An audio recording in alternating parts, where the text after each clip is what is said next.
Good morning. My name is Richard Susie. I'm the Executive Director of the Rhode Island Association of Fire Chiefs. Thank you all for coming for this important demonstration this morning for safety precautions for the holiday season. We all know it's the holiday season. This is a very can be a very joyous time of the year. We want to keep it a joyous time of the year, and that's why we wanted to get this demonstration out there so that we can remind people how important it is to be fire safe at this time of year. The first person I'd like to have come up and speak is Chief Michael Frink, President of the Rhode Island Association of Fire Chiefs.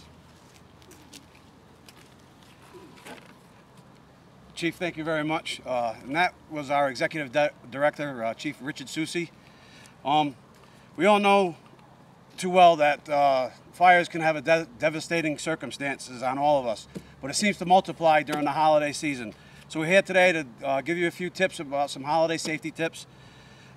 Statistics show that from 2009 to 2013, fire departments from across the country have responded to 860 home fires just from decorations, and not even including the Christmas trees, which we'll get to later.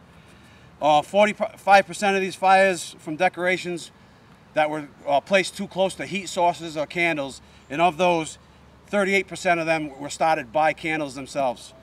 30% of the fires have either started in your kitchen, in your living room, or in a den somewhere.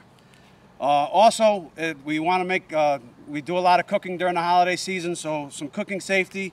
One major thing is if you're cooking over a stove, especially a gas stove, you have some loose clothing, you want to be careful not to put it over the top of the stove so you don't catch your clothes on fire.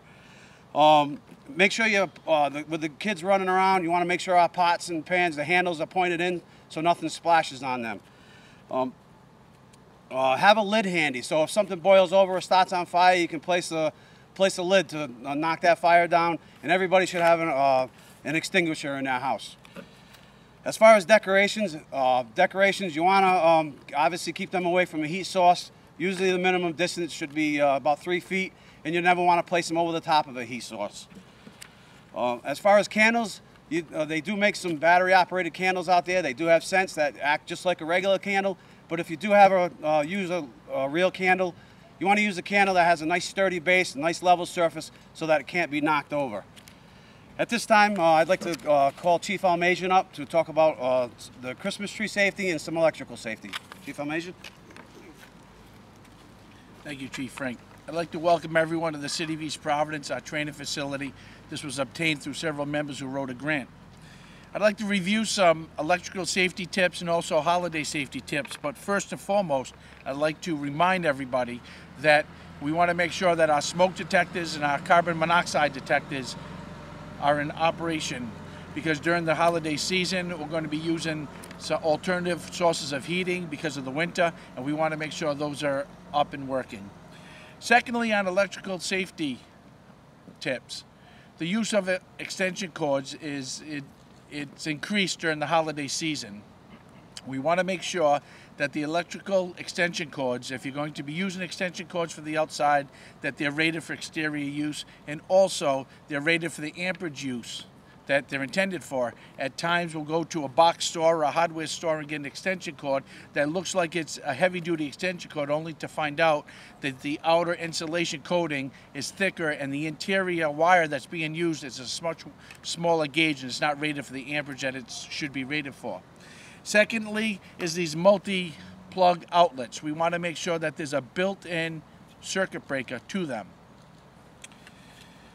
As far as extension cords and electrical use, if the use of a ladder is needed, we want to stay away from overhead wires by at least 10 feet and use either a fiberglass ladder or a wooden ladder. Do not use an aluminum ladder.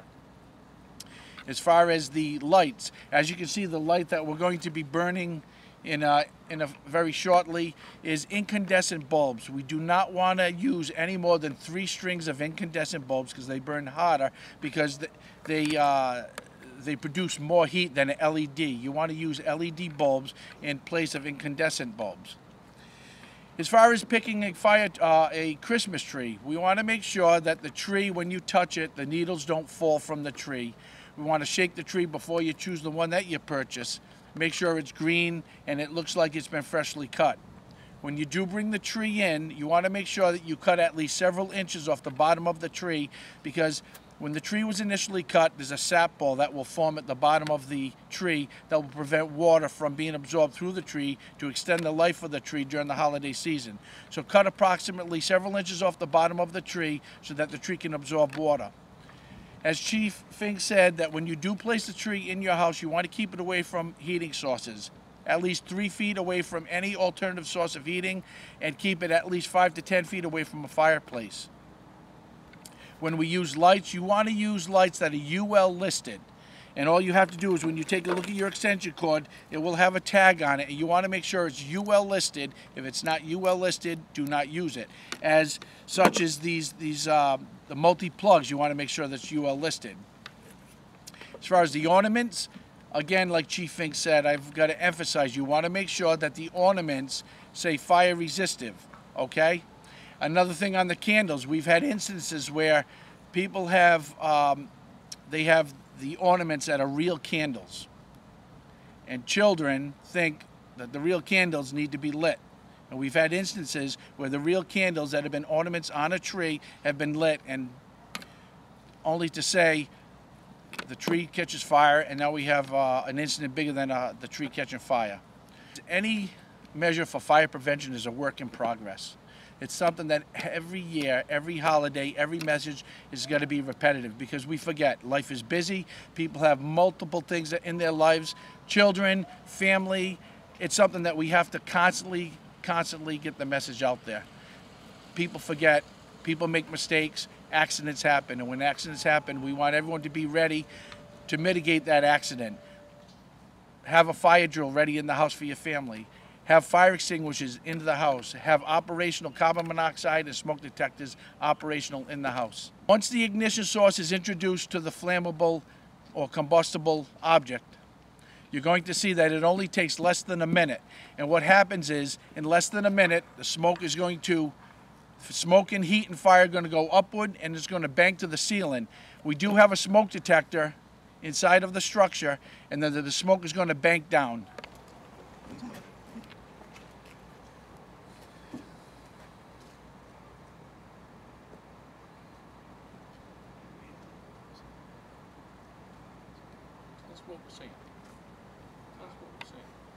Right now, due to the moisture and the heavy air, well, we've got fire at the base of the tree, and as you can see, you can hear it crackling.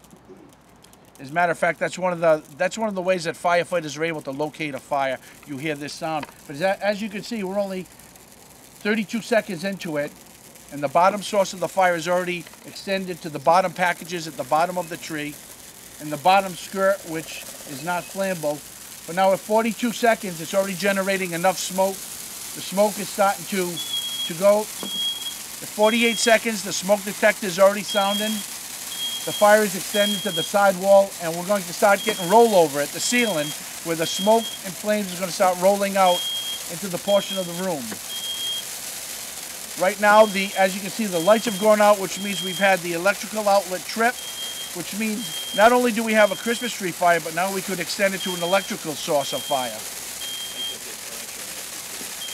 1 minute and 16 seconds, as you can see on the clock, the fire is already extended to the ceiling, and now we don't have a Christmas tree fire. Now we have a structure fire, which is extended to the room of the house, and now hopefully the occupants have got out of the house and alerted the fire department, and the fire department will be responding. We're 1 minute and 40 seconds into, and the tree is just about consumed.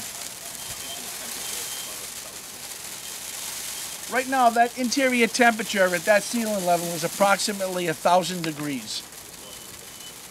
The smoke detector has failed. It's melted.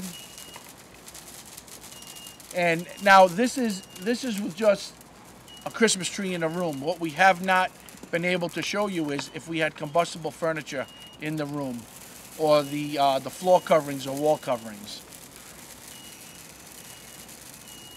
With what you just saw, if there was an occupant in this room, life would not be able to be sustained in that room or structure with those type of the smoke generated, and also the temperatures that were generated from this fire.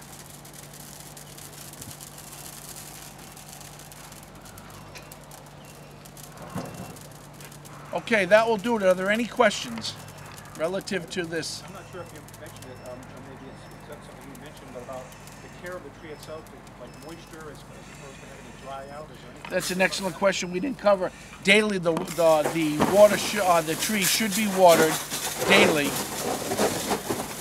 And if you do see the needles that are falling excessively, it would be time to remove that tree from the house.